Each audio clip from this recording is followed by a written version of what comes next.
welcome back to my YouTube channel. This is Eric, my salon assistant. He is quite often laid in the corner. Anyway, so I thought today I would do a video on things I wish I knew before I became a nail tech. So I've written a little list. So I think the first one is that it takes time to get a full diary. And you can be as active on social media, you can do leaflet drops, you can do so many things. It just takes time. There's lots of different ways to try and get clients, and obviously once they're in, hopefully they repeat book and everything, but it just takes time to fill the diary. But then another thing I wish I'd have known was that you don't necessarily want a full chocker back-to-back diary. You need to put in time to actively work on your business, not just in the business, but on the business. So you need to block out a bit of time to do some social media posts, to do your ordering and try and fit it in your work day rather than doing it after your work day, because that's what I always did. And it led to burnout. So you definitely want to factor in some time during your day to work on your business. The next one would be that you're going to get backache. You are leaning over all day, every day, and you're going to get backache. Go and get a regular massage, go see a chiropractor, go get a sports massage, just something to really help your back and your muscles. Another thing would be to get a height adjusting chair. That really helps. And then also an armrest for your clients as well, because it sets them in the right position for you so you're not like hunched over like this. When I had my salon, we didn't have height adjusting chairs and we didn't have a handrest, and well, that was silly and not fair on my other therapists either. Next one would be that practice really does make perfect. I know that sounds silly, but it's so true. But keep at something, keep practicing. Don't just immediately say, oh, I'm not very good at this, I can't do it. You're going to get there. I need to heed that own advice as well, because I'm useless at nail art. Don't like doing it. I should practice it. Maybe I will.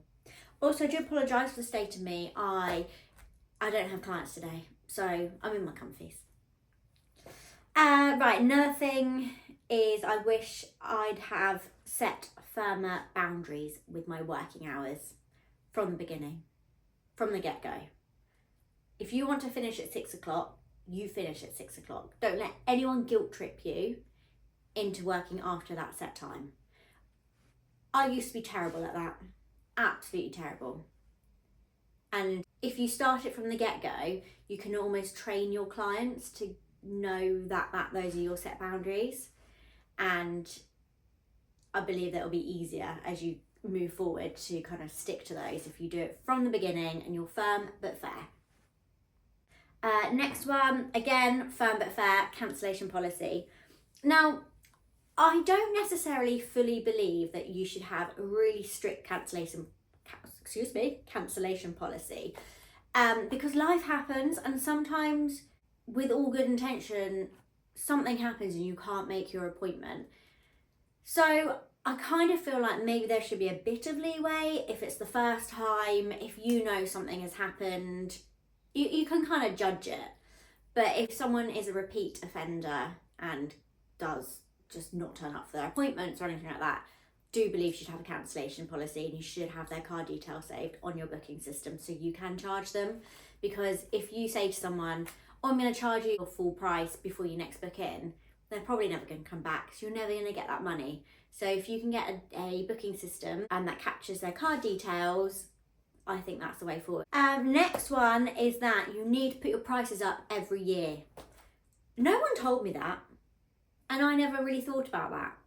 I don't know why, because you should. Obviously, with inflation, cost of living, you've got to put your prices up every year.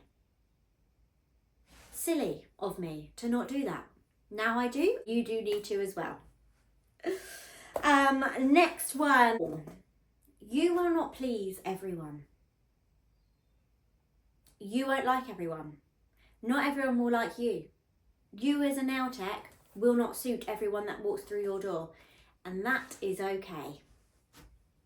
That is something I've had to learn. To begin with, you won't suit everyone, and that's okay. So if people don't book back, try not to take it personally. Unless you know you did a terrible set of nails. I'm sure you haven't. And there's going to be reasons why they don't come back to you. Maybe you're not in their price range. Maybe you're actually just a little bit too far to visit. Maybe they just found someone else that they prefer, and that's okay. And then secondly, you won't like everyone. And that is okay. You can fire clients. You just need to be professional in the way that you do so. You will not love all of your clients. I, for example, had a client who, this was when I had my salon in the town centre. I once had a lady come in. She was booked in for fingers and toes.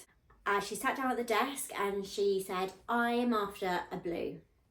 Yeah, absolutely, that's fine. Here are my blues. If not, I can custom mix them with the products that I use.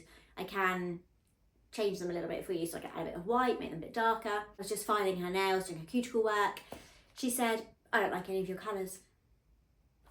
Now at this point, I think I had well over 100 colours.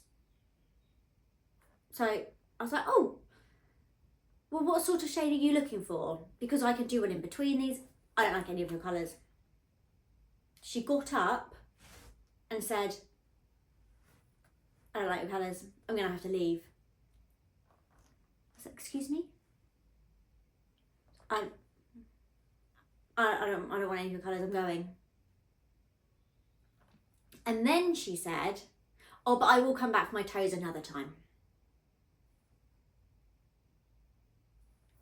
No, you won't. You just walked out of my salon without paying for the time that you just took up.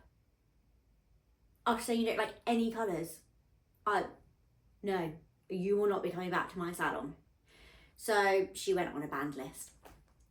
But it just shows that you will not always get on with clients, and that's okay. And you can set your boundaries to not allow them back in. Next. Oh, so this is one. So I trained quite a long time ago, and it was still at the time when it was like you were always in competition with people. And I feel like we need to let that go. Other nail techs are our friends. We can learn off each other. It's great to have friends in this industry, especially if you're working alone. It's great to talk to someone else about products or just anything. They are our friends. Even if you've got someone literally 2 roads down that's a nail tech, you are going to be very different. You might use different products. You might do your services differently. You might take a different time. Your setup will be different. Just remember that they're our friends, not our competitors. And then lastly, you need to invest in good quality products. And along with investing in good quality products, you need to keep training with these products. Keep refreshing your knowledge. You're never going to know everything. So you've got to keep refreshing your knowledge, use good quality products, and you don't need to be swayed by the trends. So a certain brand became very fashionable. I invested a lot of money in it. I then had a load of nail allergies. I wasted a lot of money on that product. I should have just kept with the original product. Stayed to it. Stayed with it. I would have been much better off financially. So just remember, invest in good quality products and stay with them. There's no harm in